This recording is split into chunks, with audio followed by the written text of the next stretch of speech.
Shalom, shalom. Ini sudah 2 minggu lebih kita tidak ketemu Bapak Ibu. Dan akhirnya kita bisa bertemu via media seperti ini. Puji Tuhan, tetap puji Tuhan dalam segala keadaan. Saat ini kita akan mulai masuk ke dalam ibadah Kamis Putih yang akan kita rayakan bersama di rumah masing-masing, mengenangkan akan di mana malam Tuhan mempersiapkan diri masuk ke dalam jalan sengsaranya. Untuk itu, segala himbauan yang sudah diberikan di grup, baik yang ada di grup pun melalui selebaran yang dibagikan oleh majelis jemaat, mohon dipersiapkan segala sesuatu perlengkapan yang perlu dipersiapkan agar ibadah kita dapat berjalan dengan hikmat. Sebelum kita masuk, kita persiapkan hati melalui saat teduh sejenak.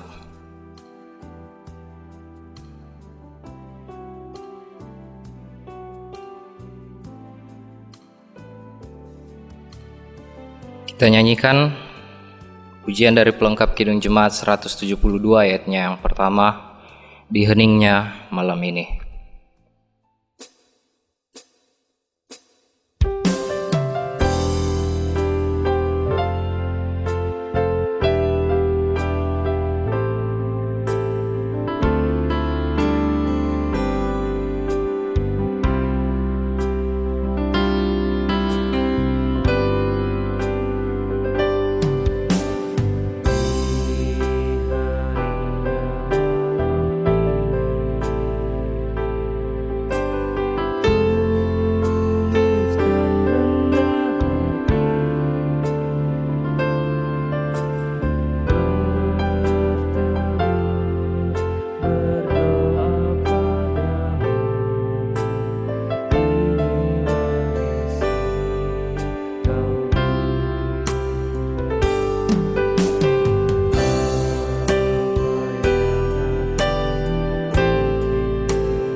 Ribuan tahun yang lalu, pada malam seperti ini, Yesus sedang berkumpul bersama para murid yang Ia kasihi. Ia tahu waktunya telah tiba. Demi mempersiapkan mental para muridnya yang masih cukup labil, Ia menghimpunkan mereka. Ia mengajak mereka makan bersama pada satu meja, agar tidak ada yang merasa lebih diutamakan ataupun dipandang sebelah mata. Ia berbuat demikian agar mereka terus terkenang akan kasih-Nya yang sama rata besarnya bagi mereka semua. Lebih lagi, saat Ia memecahkan dan membagikan roti serta membagi anggur dari cawan yang Ia doakan, sungguh Ia sedang mengisyaratkan sebuah karya bela rasa yang tidak akan pernah mampu dicapai oleh seorang manusia. Itulah simbol pengorbanannya. Namun malam itu belum usai. Ia bangun dari tempat duduknya, mengambil sebuah wadah yang berisikan air. Lalu satu persatu kaki murid-muridnya dibasuh dengan penuh kasih. Bukan rekayasa, bukan gimmick. Ia melakukan itu dengan penuh ketulusan, sebab ia tahu manusia rentan akan keakuan. Manusia mudah membawa dirinya pada kesombongan dan keangkuhan. Pada malam itulah ia membuat para murid tersadar akan tiada beradanya hati mereka selama mengikut guru agung ini. Terkadang mereka saling memperebutkan kursi di samping Yesus ketika di sorga kelak. Terkadang mereka meninggikan nada suaranya agar yang lain mendengarnya. Bahkan setelah momen di malam itu, mereka masih saja menggunakan kekerasan demi menjaga gurunya dari tangkapan para prajurit Bait Allah. Wajar saja Yesus mengeluarkan pertanyaan, "Berapa lama lagi aku harus tinggal di antara kamu?"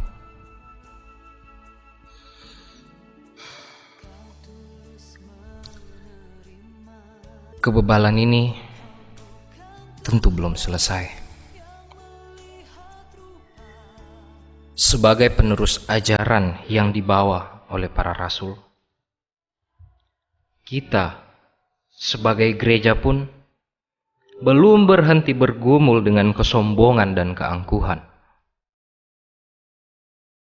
Tidak jarang keakuan itu dipertontonkan di hadapan saudara seiman. Dan parahnya, juga di hadapan mereka yang tidak mengenal Kristus.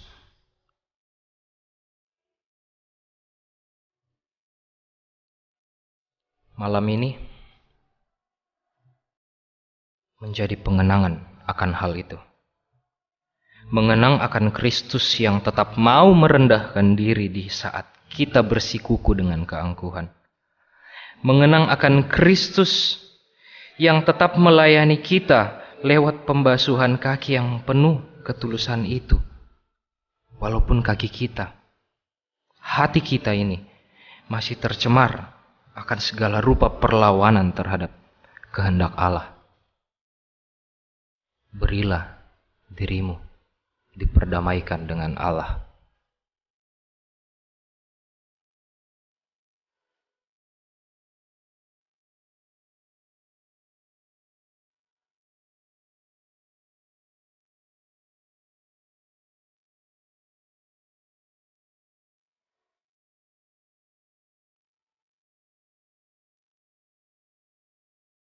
Kini kita akan bersama masuk ke dalam prosesi pembasuhan kaki, sebagaimana selebaran digital yang Bapak Ibu dapatkan di grup. Bagi kepala keluarga ataupun keluarga yang saat ini sedang berkumpul bersama dengan anggota keluarga yang lain, prosesi pembasuhan ini akan dilayani oleh Bapak kepada ibu dan anak-anaknya. Jika tidak memungkinkan, maka hal ini akan dilaksanakan oleh ibu yang melayankan kepada anak-anaknya. Sebisa mungkin prosesi ini dilayankan oleh anggota tertua di dalam keluarga. Sedangkan bagi keluarga yang tidak sedang bersama dengan anggota keluarganya yang lain, dapat duduk di dalam diam sembari membayangkan dan menghayati akan Kristus yang datang melayankan pembasuhan kaki itu kepada saudara sekalian.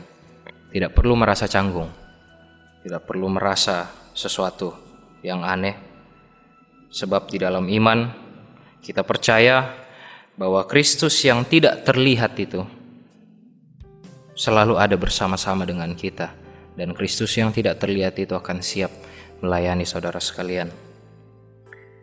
Dan sebelum memulaikan proses, saya meminta kepada kepala keluarga ataupun anggota keluarga yang mengambil bagian dalam prosesi ini agar tidak melakukan proses ini secara tergesa-gesa atau terburu-buru. Sembari bapak atau ibu melakukan proses pembasuhan kaki, hayatilah akan Kristus yang tidak memandang rendah murid-muridnya. Sehingga bapak jangan memandang rendah ibu ataupun anak-anaknya, pun ibu jangan memandang rendah anak-anaknya. Namun dengan rela merendah di hadapan murid, agar mereka mengerti makna sebuah pelayanan.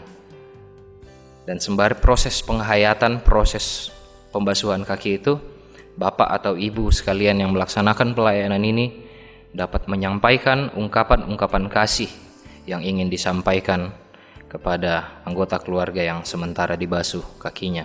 Dan jika ada permintaan maaf, dipersilahkan untuk disampaikan. Ketika selesai proses pembasuhan kaki, bapak atau ibu dapat melakukan proses penyekaan kaki agar kering, dan sembari proses itu dilaksanakan, ucapkanlah kalimat, Tuhan yang melayanimu, layanilah Tuhan dan sesama.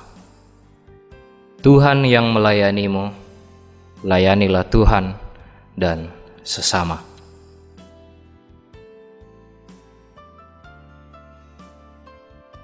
Sembari proses ini kita jalankan, kita memuliakan Tuhan dengan Kidung Jemaat 368 ayat yang pertama dan ayat yang ketiga, pada kaki salibmu.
Terpujilah Tuhan, sebab kita boleh dapat bersama-sama menjalankan pelayanan ini di tengah-tengah rumah tangga kita. Dan kiranya melalui itu semua di Kamis Putih ini kita dapat merasakan kehadiran Tuhan yang turut melawat kita dalam segala kondisi kita saat ini. Kini kita akan bersama masuk ke dalam pelayanan firman. Untuk itu kita memohon tuntunan dari Roh Kudus melalui doa. Kita berdoa. Ya Roh Kudus Tuhan kami, sekarang kami siap membaca dan merenungkan kasih-Mu yang nyata dalam perintah baru yang Engkau mandatkan kepada murid-murid-Mu dan kepada kami, umat-Mu. Mampukan kami memahami dan melakukannya, agar firman-Mu selalu hidup di dalam kami. Kami bawa permohonan ini kepada Bapa di sorga. Amin. Kita akan bersama membacakan firman Tuhan, sebagaimana yang ada dalam buku Almanak Kristen Indonesia yang dikeluarkan oleh PGI. Kita akan membacakan bagian Injil Yohanes pasal 13. Yohanes 13 ayatnya yang pertama hingga ayat yang ke-17. Saya meminta Bapak Ibu, saudara-saudara menyimak dan saya akan membacakan Yohanes 13 ayat 1 sampai 17. Lembaga Alkitab Indonesia memberi judul Yesus membasuh kaki murid-muridnya. Firman Tuhan. Sementara itu sebelum hari raya Paskah mulai, Yesus telah tahu bahwa saatnya sudah tiba untuk beralih dari dunia ini kepada Bapa. Sama seperti Ia senantiasa mengasihi murid-muridnya, demikianlah sekarang Ia mengasihi mereka sampai kepada kesudahannya. Mereka sedang makan bersama, dan iblis telah membisikkan rencana dalam hati Yudas Iskariot, anak Simon, untuk mengkhianati Dia. Yesus tahu bahwa Bapanya telah menyerahkan segala sesuatu kepadanya, dan bahwa Ia datang dari Allah dan kembali kepada Allah. Lalu bangunlah Yesus dan menanggalkan jubahnya. Ia mengambil sehelai kain lenan dan mengikatkannya pada pinggangnya. Kemudian Ia menuangkan air ke dalam sebuah basi dan mulai membasuh kaki murid-muridnya, lalu menyekanya dengan kain yang terikat pada pinggangnya itu. Maka sampailah Ia kepada Simon Petrus. Kata Petrus kepadanya, "Tuhan, Engkau hendak membasuh kakiku?" Jawab Yesus kepadanya, "Apa yang kuperbuat, engkau tidak tahu sekarang, tetapi engkau akan mengertinya kelak." Kata Petrus kepadanya, "Engkau tidak akan membasuh kakiku sampai selama-lamanya." Jawab Yesus, "Jikalau aku tidak membasuh engkau, engkau tidak mendapat bagian dalam aku." Kata Simon Petrus kepadanya, "Tuhan, janganlah hanya kakiku saja, tetapi juga tangan dan kepalaku." Kata Yesus kepadanya, "Barang siapa telah mandi, ia tidak usah membasuh diri lagi selain membasuh kakinya, karena ia sudah bersih seluruhnya. Juga kamu sudah bersih, hanya tidak semua. Sebab Ia tahu siapa yang akan menyerahkan Dia. Karena itu Ia berkata, tidak semua kamu bersih." Sesudah Ia membasuh kaki mereka, Ia mengenakan pakaiannya dan kembali ke tempatnya. Lalu Ia berkata kepada mereka, "Mengertikah kamu apa yang telah kuperbuat kepadamu? Kamu menyebut aku guru dan Tuhan, dan katamu itu tepat, sebab memang akulah guru dan Tuhan. Jadi jikalau aku membasuh kakimu, aku yang adalah Tuhan dan gurumu, maka kamu pun wajib saling membasuh kakimu. Sebab aku telah memberikan suatu teladan kepada kamu, supaya kamu juga berbuat sama seperti yang telah kuperbuat kepadamu.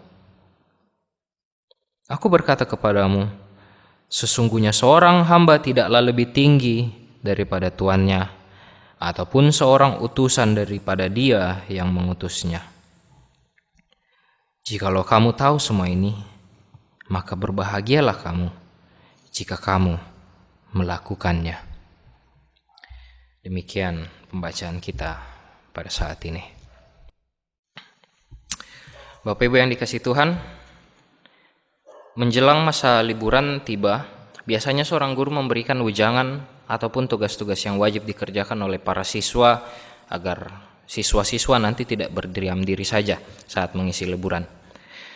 Namun terkait dengan peristiwa yang terjadi di dunia, di seluruh dunia saat ini, liburannya bukan karena hari libur, tapi terpaksa libur. Bahkan banyak keluhan siswa bisa kita lihat di media sosial. Saya sempat melihat video itu yang mengatakan, anak-anak kita mengatakan, lebih baik saya sekolah daripada saya harus dikasih PR sebanyak ini. Mungkin guru-guru juga, khususnya Bapak Ibu yang berprofesi sebagai guru, mungkin sudah tiba di titik jenuh itu. Tapi itu memang harus terjadi dan harus dilakukan oleh pemerintah demi kebaikan kita bersama, Bapak Ibu, saudara-saudari. Dan itulah salah satu wujud perhatian pemerintah kepada kita masyarakatnya. Semua kebijakan itu, baik kerja, belajar, ibadah di rumah, pakai masker, harus rajin cuci tangan, menjaga perilaku hidup bersih dan sehat, semua itu sebenarnya cukup sederhana. Hanya karena kurang menjadi kebiasaan hidup, kita jadi agak merasa canggung, bahkan mungkin malas melakukannya. Nah, sebenarnya dalam keberimanan kita, Yesus juga sering menghimbau kepada pengikutnya untuk memberlakukan perilaku hidup bersih, yaitu selalu hidup dalam kesucian dan kekudusan. Dalam budaya Yahudi sendiri, setiap masuk dalam rumah ketika dari luar rumah, setidak-tidaknya kakinya memang harus dicuci dulu, dibasuh dulu, karena memang dalam konteks daerah di sana berdebu. Inilah yang Yesus teladankan kepada murid-muridnya menjelang masa-masa sengsaranya. Namun di balik makna kebersihan itu, ada makna yang lebih dalam yang Yesus ingin ajarkan kepada kita semua, yaitu tindakan kasih yang Yesus lakukan, yang mau menjadi hamba bagi murid-muridnya. Perlu saya perjelas dulu Bapak Ibu, apa yang dilakukan Yesus dalam hal ini membasuh kaki adalah tindakan yang dilakukan seorang hamba yang mencuci kaki tuannya. Dalam konteks Yahudi, pekerjaan ini hanya dilakukan oleh seorang budak. Bahkan murid-murid Yesus pun tidak mau saling membasuh kaki sesama murid yang lain, karena mereka tidak merasa mereka saling diperbudak. Bahkan kepada gurunya kita tidak pernah melihat kisah di mana murid-murid melakukan pembasuhan kaki kepada Yesus. Sehingga ketika Yesus memutarbalikkan situasi ini, Petrus sempat agak bagaimana begitu. Akhirnya dia mempertanyakan, lewat ayat 6 kita bisa lihat tadi. Petrus mempertanyakan tindakan Yesus itu. Ia melakukan itu karena ia sadar bahwa tindakan Yesus ini tidak wajar. Ini di luar budaya yang berlaku, budaya Yahudi saat itu. Namun karena cintanya yang sangat mendalam kepada umat manusia, juga kepada murid-muridnya saat itu, Yesus mengambil alih pekerjaan budak ini demi meneladankan satu pesan. Ayat 14. Jadi jikalau aku membasuh kakimu, aku yang adalah Tuhan dan gurumu, maka kamu pun wajib saling membasuh kakimu. Pelayanan yang Yesus berikan ini dan juga karya Yesus selanjutnya melalui kayu salib adalah untuk menyelamatkan dan menyucikan kita umatnya. Dan kita menerima itu semua dengan beriman teguh di dalam baptisan yang sudah kita lakukan ataupun baptisan yang kita kukuhkan secara teguh di dalam peneguhan sidi. Kait mengait dengan peristiwa yang terjadi secara global saat ini, maka inilah perintah baru yang telah Yesus teladankan kepada kita, yaitu untuk menyatakan kasih-Nya di tengah dunia. Melalui tindakan berbagi di dalam kerendahan hati, tanpa mengharapkan tindakan balik ataupun intrik yang dunia umumnya lakukan. Karena kita sudah menerima cinta Tuhan, sehingga itu adalah alasan terkuat kita untuk juga mencintai sesama kita manusia, dan juga mencintai ciptaan Tuhan yang lainnya. Sangat bertentangan jika kita mengatakan bahwa kita adalah orang yang diselamatkan, kita mengaku kita pengikut Kristus, namun kita membiarkan tetangga kita kelaparan saat harus mengalami PSBB, pembatasan sosial berskala besar. Begitu juga Tidak mungkin kita mengatakan kita adalah orang yang diselamatkan oleh Kristus, yang menerima kasih Kristus, jika untuk mendoakan mereka yang terpapar saja, mendoakan mereka yang harus diisolasi atau mengarantina diri secara mandiri, atau mendoakan para petugas medis yang akhirnya sudah kelelahan, sudah banyak jatuh korban tenaga medis saat ini, kita malah merasa sulit. Dan kita rasa itu adalah tindakan yang buang-buang waktu. Itu bukan tugas kita, itu tugas para pejabat gereja saja. Itu salah besar. Teladan yang Yesus pada momen Kamis Putih ini berikan, yang kita juga ritualkan bersama tadi, ini bukan hanya sekedar tontonan semata, saudara-saudaraku. Ini murni wujud kasih Kristus yang harus terus-menerus dilestarikan di dalam sebuah institusi yang mengatasnamakan pengikutnya, pengikut Kristus. Inilah institusi kita, gereja. Kita malah mengkhianati sang kepala gereja jika di dalam gereja itu sendiri kita justru tidak menerapkan teladan utamanya, yaitu saling melayani di dalam kerendahan hati. Untuk itu mari kita berjuang bersama dengan seluruh umat Tuhan, juga bersama dengan seluruh saudara sebangsa kita dalam peperangan melawan wabah ini.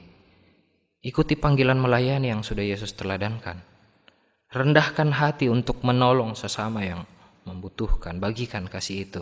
Dan di dalam semua yang bisa kita lakukan, apa yang Tuhan mampukan untuk kita berikan kepada sesama, muliakanlah Tuhan lewat itu semua. Selamat menyongsong hari kemenangan Kristus.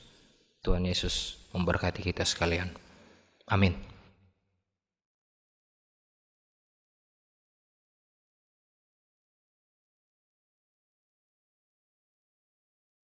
Keluargaku, marilah kita memberikan yang terbaik bagi Tuhan sebagai persembahan kita kepadanya dalam rangka menopang program pelayanan jemaat yang Tuhan percayakan kepada kita.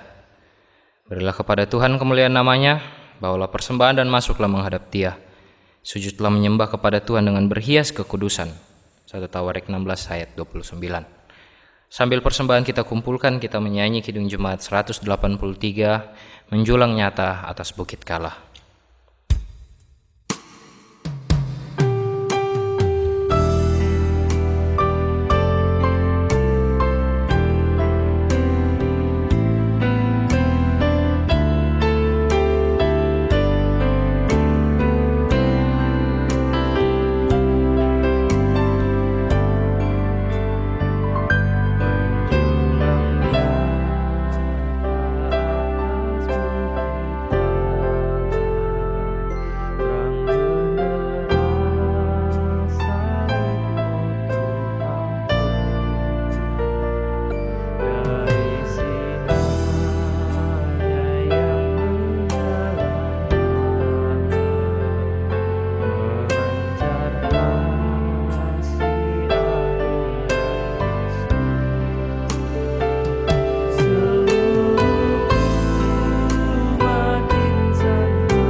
Kini kita akan bersama masuk ke dalam doa syafaat sekaligus mendoakan persembahan kita. Untuk itu kita tenangkan hati dan pikiran kita. Kita masuk bersama ke dalam doa syafaat. Kita berdoa. Ya Bapa yang bertahta dalam kerajaan surga, kami bersama seluruh umat Tuhan di rumah masing-masing saat ini bersyukur kami boleh menikmati, mengikuti dan memaknai akan hari di mana Tuhan mempersiapkan diri, persiapkan mental untuk masuk di dalam jalan sengsara yang kami maknai di dalam Kamis Putih. Kami memohon ya Tuhan, kiranya apa yang kami laksanakan sebagai bakti kami untuk memuliakan Engkau pada saat ini tidak berkurang maknanya, walaupun saat ini harus dilaksanakan oleh gereja Tuhan di dalam rumah masing-masing. karena Tuhan sendiri mengetahui situasi dan kondisi bangsa kami. Apa yang menjadi panggilan saat ini bagi kami sekalian yaitu untuk membantu memutus mata rantai penyebaran COVID-19. Kami percaya kesempatan yang Tuhan justru berikan saat ini akan semakin mempererat kehangatan dalam keluarga kami lewat pelayanan-pelayanan yang boleh dilayankan oleh kepala keluarga di setiap rumah, yang boleh kami terima di tengah-tengah keluarga kami sendiri. Kami berdoa kiranya seluruh jemaat Maranatha Toabo, bahkan seluruh jemaat Tuhan dimanapun, kiranya semakin menghayati Trihari Paskah ini, baik Kamis Putih, Jumat Agung, pun Paskah nanti. Walaupun wabah COVID-19 makin merebak di banyak wilayah di negara kami, tentu di dalam hati dan benak kami mengkhawatirkan akan anggota-anggota keluarga kami yang berada di wilayah zona-zona merah. Tentu kami cemas, kami rindu. Namun kiranya ya Tuhan, lewat doa ini Tuhan mau bermurah hati kepada kami. Tuhan mau menyatakan kuasa Tuhan di atas kehidupan kami dan keluarga kami, terkhusus bagi mereka yang terpisah. Sehingga kelak pada waktu Tuhan memperkenankan pandemi ini mereda dari bangsa kami boleh semakin mensyukuri akan waktu dan kesempatan yang Tuhan berikan untuk kami bertemu bersama mereka. Untuk saat ini, biarkanlah doa kami yang menyapa mereka, menyampaikan rindu kami, menyampaikan kesatuan kami di dalam persekutuan Tuhan yang senantiasa Tuhan jaga. Kami mendoakan juga saudara sebangsa kami dimanapun yang saat ini sedang bergumul pula dengan wabah COVID ya Tuhan. Di samping itu, begitu banyak juga saudara-saudara kami yang saat ini tertimpa bencana, baik itu banjir dan juga longsor di Tanah Toraja, gempa yang terjadi di berbagai daerah, bukan bencana-bencana lain yang mengancam jiwa mereka ya Tuhan. Pun ketika pemerintah beberapa daerah sudah mulai menerapkan pembatasan sosial berskala besar, tentu ini membuat kekhawatiran yang bertambah lagi bagi beberapa saudara kami yang harus mencari nafkah seharian. Ketika pembatasan ini terjadi, kami berdoa kiranya gerakan dari Tuhan nyata melalui setiap umat Tuhan yang terus mau memberi diri, memberikan apa yang mereka miliki untuk membantu sesama. Pun ketika itu terjadi di lingkungan kami ya Tuhan, mampukan kami, cukupkan apa yang menjadi kebutuhan kami sehingga kami tetap dapat berbagi kepada saudara-saudara kami yang ada di sekitar kami. Mereka boleh merasakan kasih Tuhan melalui tangan kami yang juga membantu mereka. Kami juga terus mendoakan upaya penemuan vaksin COVID-19 ya Tuhan. Kami berdoa di setiap negara, para ilmuwan, para orang-orang yang berada di balik layar di laboratorium yang terus bekerja tiada henti untuk menemukan vaksin dari virus ini. Kuatkan mereka, sehatkan mereka selalu ya Tuhan. Jangan sampai melalui pekerjaannya ini mereka malah mendapatkan penyakit, mendapatkan kelemahan, sehingga mengganggu segala kinerja mereka, melainkan dengan segala pengabdiannya, Tuhan memperkenankan mereka untuk selalu kuat dan sehat, dijaga dalam lindungan tangan Tuhan, dan pada waktu Tuhan yang indah, kiranya mereka boleh menemukan vaksin yang dapat menyembuhkan begitu banyak jiwa. Kami berdoa untuk saat ini ya Tuhan, kiranya seluruh anggota keluarga kami juga diberi hikmat agar dapat menyikapi segala kebijakan yang harus kami lakukan bersama demi memutus rantai penyebaran COVID-19 ini. Tentu anak-anak kami juga merasakan kerinduan untuk kembali bermain bersama teman-temannya di sekolah, kembali mengikuti proses pembelajaran. Oleh karena itu, berikan mereka hikmat juga kepada kami para orang tua untuk dapat memberikan pemahaman yang sebaik mungkin kepada mereka agar mereka di dalam umur yang masih muda pun dimampukan untuk mengerti, bahkan turut ambil bagian di dalam segala upaya yang harus dilakukan demi memutus mata rantai penyebaran COVID ini ya Tuhan. Kami bersyukur di tengah-tengah kondisi bangsa kami saat ini, kami masih dimampukan untuk memberi apa yang menjadi milik Tuhan. Kami masih dimampukan untuk mengucapkan syukur di balik semua kegundagulanan kami. Kiranya ucapan syukur kami ini, ungkapan terima kasih ini mendapat kenan di mata Tuhan, berbau harum sebagai korban syukur kami. Dan kiranya hikmat Tuhan akan senantiasa ada bagi setiap pejabat gereja untuk dapat mengelola persembahan ini demi kemuliaan Tuhan, demi pelayanan gereja di tengah-tengah kondisi sosial saat ini. Ini kami ya Bapa yang datang membawakan segala permohonan kami, syukur kami, seruan kami. Kami bawa doa ini melalui anak-Mu Yesus Kristus yang telah berkorban bagi kami dan juga yang telah mengajar kami berdoa. Bapa kami, Bapa kami yang ada di sorga, dikuduskanlah nama-Mu, datanglah kerajaan-Mu, jadilah kehendak-Mu di bumi seperti di sorga. Berikanlah kami pada hari ini makanan kami yang secukupnya, dan ampunilah kami akan kesalahan kami, seperti kami juga mengampuni orang yang bersalah kepada kami. Dan janganlah membawa kami ke dalam pencobaan, tetapi lepaskanlah kami daripada yang jahat. Karena Engkau yang punya kerajaan, dan kuasa, dan kemuliaan sampai selama-lamanya. Amin. Sebelum mengakhiri kebaktian Kamis Putih kita pada hari ini, kita angkat pujian dari buku Nyanyikanlah Kidung Baru NKB 199.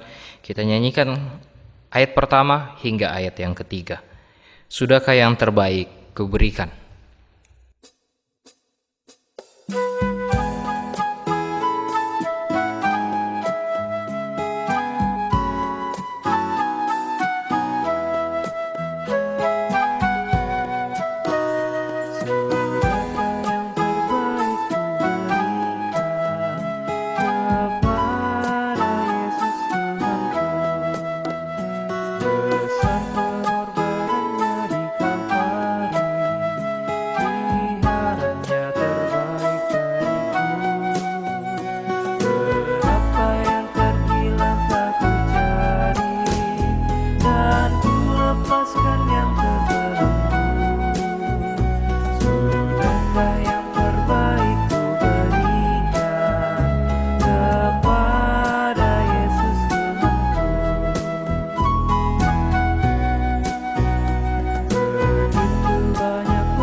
Arahkanlah hati kepada Tuhan, lakukanlah seperti apa yang telah Tuhan firmankan kepada kita, dan terimalah berkat Tuhan. Tuhan memberkati engkau dan melindungi engkau. Tuhan menyinari engkau dengan wajah-Nya dan memberi engkau kasih karunia. Tuhan menghadapkan wajah-Nya kepadamu dan memberi engkau damai sejahtera. Amin. Amin. Amin. Amin.